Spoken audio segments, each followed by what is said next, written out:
हरे कृष्ण, जय जगन्नाथ। तो आपकी कुंडली से कैसे जान सकते हैं कि आपके पार्टनर की पर्सनैलिटी कैसी होगी?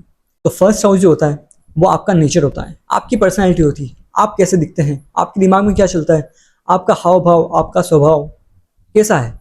उसी तरह से सेवन्थ हाउस जो होता है वो आपके पार्टनर का पर्सनैलिटी, आपके पार्टनर का नेचर, आपके पार्टनर के दिमाग में क्या चलता है, आपके पार्टनर को कौन सी चीज़ें पसंद होगी, उससे रिलेटेड होता है। तो अगर आप सेवन्थ हाउस पे ध्यान दें, उसके अंदर के प्लैनेट्स को ध्यान दें, तो आप आपके पार्टनर को डिकोड कर सकते हैं। मतलब कि आप पता लगा सकते हैं कि आपका पार्टनर किस तरह का होगा, आपकी शादी किस तरह के इंसान के साथ होने वाली है और आपको किस तरह के इंसान के साथ जीवन भर बिताना है। उसी तरह से सबसे पहला प्लैनेट हम देखते हैं कि सेवन्थ हाउस के अंदर अगर सूर्य आ जाते हैं तो ये होता है कि आपका जो पार्टनर होगा वो नॉर्मल चीज़ों में एडजस्ट नहीं करेगा। मतलब उसके अंदर बहुत ज़्यादा इच्छाएं होंगी, बहुत ज़्यादा खुद से रिलेटेड ईगो इश्यूज हो सकते हैं। और गर्म प्लैनेट है सन, इसका मतलब आपका जो पार्टनर होगा वो गुस्सेल भी हो सकता है। यहाँ पे देखा गया है कि मैक्सिमम केसेस में सन यहाँ पर आके आपकी इमोशंस और आपकी फीलिंग्स को मार देता है। मतलब कि आपके पार्टनर के अंदर आपके प्रति ज्यादा इमोशंस और फीलिंग्स ना हो। तो इसी तरह से हम सेवंथ हाउस से तो आपके पार्टनर को देख ही सकते हैं। आपका पूरा जीवन मैरिड लाइफ मतलब किस तरह से रहेगा वो हम मेनली देखते हैं D9 चार्ट से। D9 चार्ट क्या होता है? नवमांश चार्ट। मतलब कि आपका जो भाग्य है, आपकी भाग्य की डिटेल्ड स्टडी है। मतलब आपकी जो शादी होगी वो आपके भाग्य से होने वाली है। तो आपका भाग्य अगर अच्छा होगा तो आपकी शादी भी अच्छी होगी, अगर आपका भाग्य अच्छा नहीं होगा तो आपकी शादी में प्रॉब्लम्स हो सकती हैं। D9 चार्ट इसी को रिप्रेजेंट करता है। तो अभी हम D9 चार्ट पे मतलब कि नौमांश चार्ट पे नहीं जाएंगे, अभी हम सिर्फ सेवंथ हाउस की स्टडी करेंगे। D9 चार्ट के लिए हम एक किसी और वीडियो में बात करेंगे। तो सेवंथ हाउस के अंदर हमने सूर्य प्लैनेट की बात कर ली। इसी तरह से अगर चंद्र वहां पर आ जाते हैं तो चंद्र यहाँ क्या करते हैं कि चंद्र आपको एक बहुत सुंदर, चार्मिंग, ब्यूटीफुल पार्टनर दे सकते हैं। और साथ ही साथ आपका पार्टनर बहुत ज़्यादा इमोशनल और उन्हें ट्रैवल करना बहुत ज़्यादा पसंद हो सकता है। मतलब कि घूमना फिरना। इमोशनल प्लैनेट होने की वजह से आपका पार्टनर आपके प्रति बहुत ज़्यादा भावुकता और बहुत ज़्यादा एफर्ट्स लगाएगा और आप दोनों के बीच में अच्छी कंपेटेबिलिटी बन सकती है अगर बाकी सारे प्लैनेट्स भी सही से प्लेस्ड हों। क्योंकि D9 चार्ट मतलब कि नौवां चार्ट देखना बहुत ज़रूरी है शादी के केस में। और बाकी सारे प्लैनेट्स शुक्र और गुरु ये दोनों कहाँ बैठे हुए हैं आपकी कुंडली में, ये भी बहुत ज़रूरी है। क्योंकि हम देखते हैं कि मंगल आपका हस्बैंड होता है। मतलब अगर आप फीमेल है तो आपका हस्बैंड मंगल है, अगर आप मेल हैं मतलब कि पुरुष हैं तो आपका जो पार्टनर होगा वो फीमेल यानी कि वीनस से देखा जाएगा। अगर मंगल और शुक्र आपस में 6 और 8 चले गए हैं तो यहाँ क्या देखा गया है कि आप दोनों के बीच में बनने में प्रॉब्लम होती है। मतलब कि आप दोनों के बीच में लड़ाई झगड़े या फिर आप दोनों आपस में सही से इमोशनली कनेक्ट ना कर पाए। ये भी देखा गया है कि आप दोनों एक दूसरे से दूर रहते हों, जो कि मैरिड लाइफ के लिए अच्छा बिल्कुल भी नहीं है। इस तरह से बाकी अगर प्लैनेट्स अगर सही से हों तो इसका इफेक्ट कम हो सकता है। पॉजिटिव प्लैनेट्स अगर अच्छे से बैठे हों तो बुरा इफेक्ट कम हो जाएगा। बट अगर बुरा इफेक्ट भी है और इस तरह की सिचुएशन भी है तो यहाँ पे ये प्रॉब्लम देखी गई है। अगर शुक्र से मंगल 4 कदम आगे चला जाए, जैसे कि 1 2 3 4, तो यहाँ देखा गया है कि मंगल पहले अप्रोच करता है शुक्र को। मतलब कि हस्बैंड जो होगा, जो लड़का होगा, वो लड़की को पहले अप्रोच करेगा। और उसी तरह से शुक्र अगर पहले भाव में हो और मंगल चौथे भाव में हो तो शुक्र पहले अप्रोच करेगा मंगल को। मतलब कि आपकी जो वाइफ होगी वो पहले आगे रिश्ता लेके आएगी आपके पास अगर आप पुरुष हैं तो। इसी तरह से अगर मंगल और शुक्र आपस में 1 और 7 मतलब कि आमने सामने हो बिल्कुल, तो इसमें देखा गया है कि आप दोनों के बीच में कंपेटेबिलिटी तो अच्छी है, आप दोनों के बीच में कोई नहीं आता, आप दोनों आपस में आराम से कनेक्ट कर सकते हैं और आप दोनों के बीच में बहुत ज्यादा फिजिकल कंपेटेबिलिटी बहुत अच्छी है। तो इसी तरह से बाकी प्लैनेट्स की हम बात करते हैं, जैसे कि हमने सूर्य की बात कर ली और चंद्र की बात की। उसी तरह से मंगल अगर 7th हाउस में आ जाए तो यहाँ पर देखा गया है कि मैक्सिमम केसेस में यहाँ पे मंगल लड़ाई का बहुत बड़ा कारक बनता है। क्योंकि मंगल है उग्रता, मंगल एक बहुत गर्म प्लैनेट है जो कि दबना नहीं चाहता। और मंगल यहाँ आ गया तो आपका पति या फिर आपकी पत्नी बहुत ज़्यादा गुस्सेल हो सकते हैं, जो कि हो सकता है कि आपको डोमिनेट कर जाए। पर अगर आपकी कुंडली के अंदर और भी ज़्यादा स्ट्रॉन्ग कॉम्बिनेशंस हैं तो फिर तो आप ही पहला बल्कि आप ही दोनों के बीच में जीतेंगे। मंगल अगर पॉजिटिवली प्लेस्ड हो, मतलब कि मंगल जिस राशि में बैठा है वो राशि और उसका नक्षत्र लॉर्ड बहुत अच्छा प्लेस्ड हो, तो ये केसेस 100% श्योर हैं कि आपका जो पार्टनर होगा आपके लिए एफर्ट्स लगाएगा। भले आप उससे देख ना पाए बट वो बोलेगा कि हाँ वो एफर्ट्स लगा रहा है और वो लगाता भी है बिल्कुल। बट आपको उसे देखने की जरूरत है, आपको उसे जानने की जरूरत है। इसलिए आप देखिए कि आपके अगर 7th हाउस में मंगल है तो आपका पार्टनर सच में आपके लिए एफर्ट्स लगा रहा है और आपको इसे अप्रिशिएट करना चाहिए।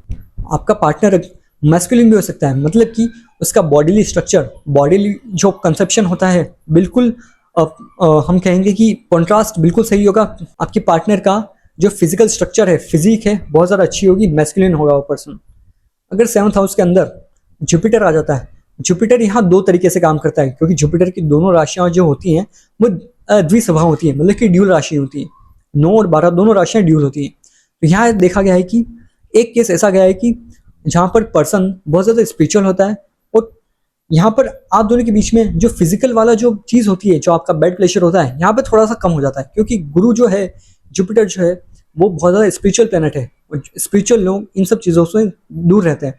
और एक और सबसे बड़ा कारण यह है कि गुरु, जुपिटर, शुक्र और वीनस ये दोनों आपस में एक दूसरे से दुश्मन हैं। शुक्राचार्य और बृहस्पति ये दोनों की बहुत बड़ी कहानी है, जिसे हम फिर कभी डिस्कस जरूर करेंगे। तो ये दोनों आपस में लड़ते हैं, तो इसलिए जुपिटर जब भी 7th हाउस में आता है तो ये शुक्र के कारक तत्वों को दबाने की कोशिश करता है। तो शुक्र के कारक तत्व वही है कि आप दोनों के बीच में फिजिकल कंपेटेबिलिटी, आप दोनों के बीच का love, romance, relationship, bed pleasure, ये सब। और जुपिटर यहाँ आ जाए तो फिर तो इन सबसे विरक्ति दे देगा। इसलिए जुपिटर यहाँ उस तरह से अच्छा काम नहीं करता।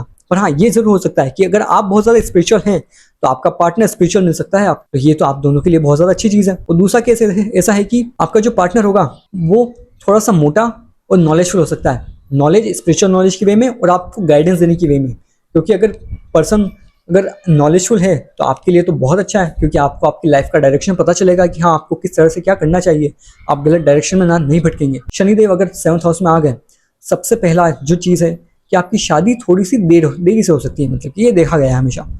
कुछ ऐसे हैं कि हाँ, जहाँ शुक्र और चंद्र की पोजीशन इतनी अच्छी है कि शादी जल्दी होगी।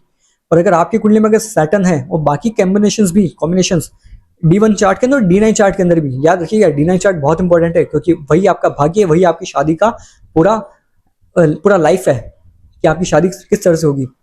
तो सैटर्न अगर 7th हाउस में आ गया तो यहाँ पे आपकी शादी थोड़ी देरी से हो सकती है। आपका जो पार्टनर होगा वो आपसे उम्र में 100% बड़ा होगा, आपका पार्टनर छोटा नहीं होगा, इस बात की गारंटी मैं लेता हूँ।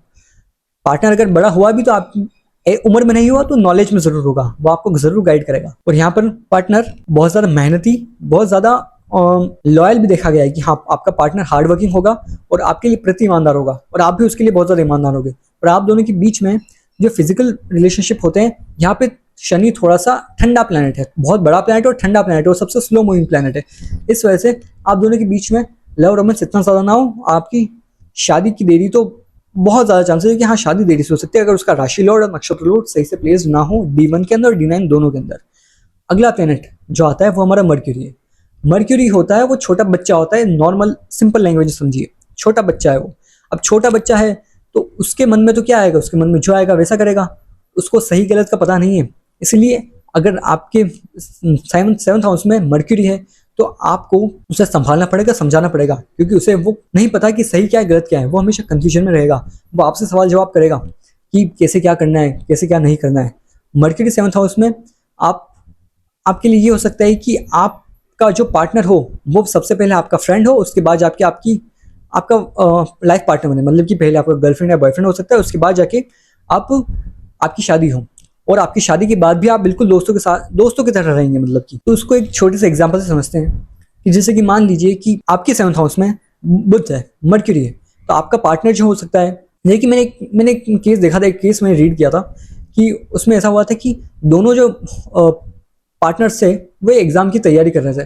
तो साथ में क्या हुआ कि दोनों पहले दोस्त थे, फिर आपस में ही धीरे धीरे उनमें दोस्ती बढ़ी, और बाद में उनकी शादी हो गई, और शादी के बाद भी वो बिल्कुल दोस्तों की तरह रहने लगे। और अगर आपके 7th हाउस में मर्क्यूरी है, मतलब कि बुध है, तो आपका पार्टनर थोड़ा सा यंग, जवान हो सकता है और बचपना हो सकता है, मतलब कि बच्चों की तरह बातें करना कि हाँ, ये क्या होता है, वो क्या होता है, हर एक चीज़ में क्वेश्चन करना, उन्हें पता ना होना कि हाँ, किससे क्या होता है। एक चीज़ जरूरी है कि हाँ, उनमें इंटेलिजेंस बहुत ज़्यादा होती है, प्रैक्टिकल बहुत ज़्यादा होता है कि हाँ, उनको लॉजिक पता होता है कि हाँ, लॉजिक इस तरह से काम करेगा, प्रैक्टिकल चीज़ें, मतलब कि इमोशनली ज़्यादा ड्रिवन नहीं होता है।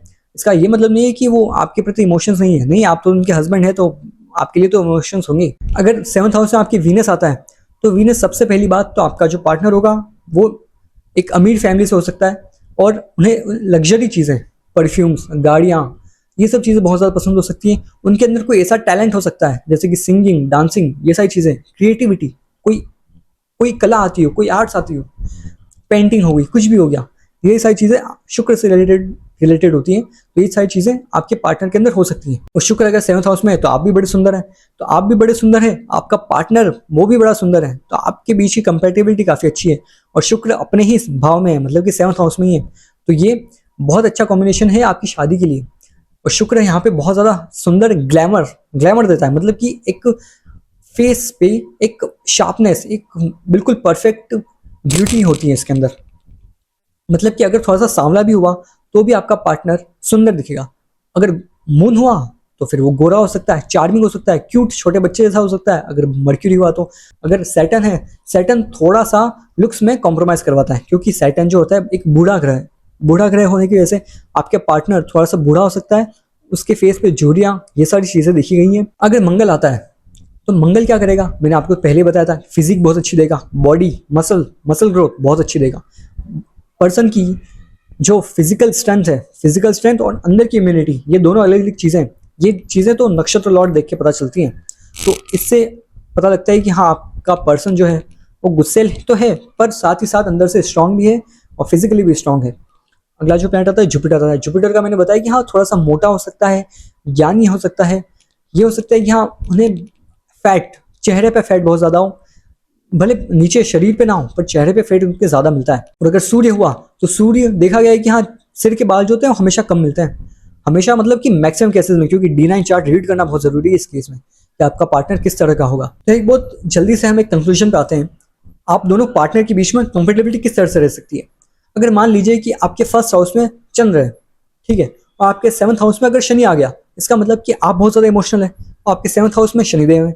शनिदेव थोड़ा सा ओल्ड प्लेनेट है, थोड़ा सा वो हार्ड वर्किंग भी है और थोड़ा सा बूढ़ा प्लेनेट है, और आपके फर्स्ट हाउस में चंद्र है, तो आप बहुत ज्यादा सुंदर है, आपका पार्टनर थोड़ा सा बूढ़ा हो सकता है, आपसे बड़ा हो सकता है। इसका मतलब बिल्कुल परफेक्ट कनेक्शन बैठता है कि आप अगर 18 साल के हैं तो आपका पार्टनर जो होता है 21, 22, 23, 25 साल का भी हो सकता है। कभी कभी देखा गया है कि शनि अगर बहुत ज्यादा पावरफुल हो तो 30 साल तक भी गया है। इस तरह से अगर सूर्य आगे आपके फर्स्ट हाउस में आता है तो आपके बाल कम होंगे, जैसे कि मैंने बताया था कि 7th हाउस में अगर सन आता है तो वहां पर आपके पार्टनर के बाल कम होंगे, पर अगर सूर्य अगर फर्स्ट हाउस में आपके आ जाता है तो आपका स्वभाव ऐसा होगा कि हाँ आप थोड़ा सा गुस्सेन है, आपको रॉयल चीजें पसंद है, आपके सिर के बाल कम है। और अगर 7th हाउस के अंदर अगर शुक्र आ जाता है तो शुक्र यहाँ पे बहुत ज्यादा रॉयल, मतलब कि बहुत ज्यादा सुंदर बनाता है, इंसान को अमीर बनाता है। तो यहाँ पर भी कंपेटेबिलिटी अच्छी है, बट आप दोनों के बीच में लड़ाई झगड़े हो सकते हैं क्योंकि सूर्य और शुक्र आपस में मित्र ग्रह नहीं है। यही अगर बहुत अच्छा कॉम्बिनेशन देखा गया है कि जुपिटर और मर्क्यूरी का, कि अगर फर्स्ट हाउस में आपके जुपिटर हैं, मतलब कि गुरु हैं, और 7th हाउस में मर्क्यूरी है, तो यहाँ पर क्या हुआ कि आप तो गुरु हैं और आपका जो पार्टनर है वो छोटा बच्चा है, तो आप उसे बहुत अच्छे से समझा सकते हैं, गाइडेंस दे सकते हैं उनकी लाइफ में कि सही क्या है, गलत क्या है, किस तरह से कैसे चीजें करनी है। और आपका जो पार्टनर होगा वो आपका, आपके अंदर का जो गुरु का तत्व होगा उसको भी थोड़ा शांत कराएगा कि हाँ आप इतना सीरियस ना रहिए, आप थोड़ा सा लाइफ को एंजॉय कीजिए, थोड़ा सा फनी वे में बात कीजिए, कम्युनिकेशन, इन सब चीज़ों में थोड़ा सा ध्यान दीजिए, क्योंकि बुध कम्युनिकेशन का कारक होता है, तो वो चटपट चटपट ये करते रहते हैं, बक बक बक बक करते रहते हैं, तो इनको इन सब चीज़ों में बहुत ज़्यादा मजा आता है। और आप तो गुरु हैं तो आपको तो काम की बातें ही पसंद आती हैं, इसलिए यहाँ पर भी कंफर्टेबिलिटी काफ़ी अच्छी बनती है। और एक और चीज़ कि इन सब चीज़ों से आप एक आइडिया लगा सकते हैं कि आपका पार्टनर इस तरह का हो सकता है। मेन जो डीप कॉन्सेप्ट है, डीप चीज़, वो आप D9 के साथ, मतलब कि नौमाश के अंदर ही देख सकते हैं, क्योंकि हर एक चीज़ को देखना ज़रूरी है। आपका प्लेनेट 7th हाउस का वो D1 के अंदर किस राशि में है और D9 के अंदर किस राशि में गया है। अगर वहाँ जाकर कोई गंदा प्लेनेट, मतलब कि मेलेफिक प्लेनेट, अगर उसे देख लेता है, मेलेफिक प्लेनेट्स कौन कौन से हो गए, सूर्य, शनि, राहु, केतु, मंगल, ये सारे उग्र प्लेनेट हैं जो कि गुस्सा, पीड़ा देते हैं सॉफ्ट प्लैनेट्स को। मतलब कि अगर चंद्र को अगर शनि ने देख लिया तो आपके ऊपर गारंटीड है कि आपके अंदर मेंटल एंजाइटी है, आप परेशान होते हैं, आप अगर कहीं काम से जाते हैं तो आपको ट्रैवल करना ही पड़ता है, ये चीज़ है। और भी बहुत सारे कॉम्बिनेशन होते हैं, तो D9 और D1 दोनों को देखना जरूरी है। और सबसे इंपॉर्टेंट महादशा किस प्लैनेट की चल रही है। अगर आपके 7th हाउस में इस तरह का प्लैनेट है कि हाँ आपकी शादी जल्दी हो सकती है, मतलब कि अगर चंद्र और शुक्र अगर उस राशि में आते हैं, मतलब कि उस हाउस में आते हैं, 7th हाउस में चंद्र और शुक्र आते हैं, तो आपकी शादी जल्दी हो सकती है।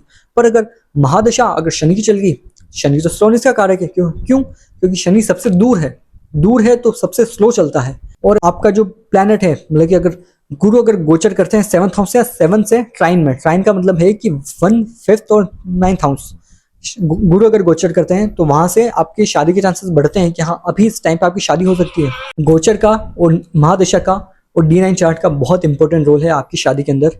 आप सिर्फ एक चीज़ को D9 D1 को देखकर आप हर एक चीज़ कंक्लूजन पे आप नहीं आ सकते कि आपका पार्टनर किस तरह का होगा। आप एक मोटा मोटा आइडिया ज़रूर लगा सकते हैं।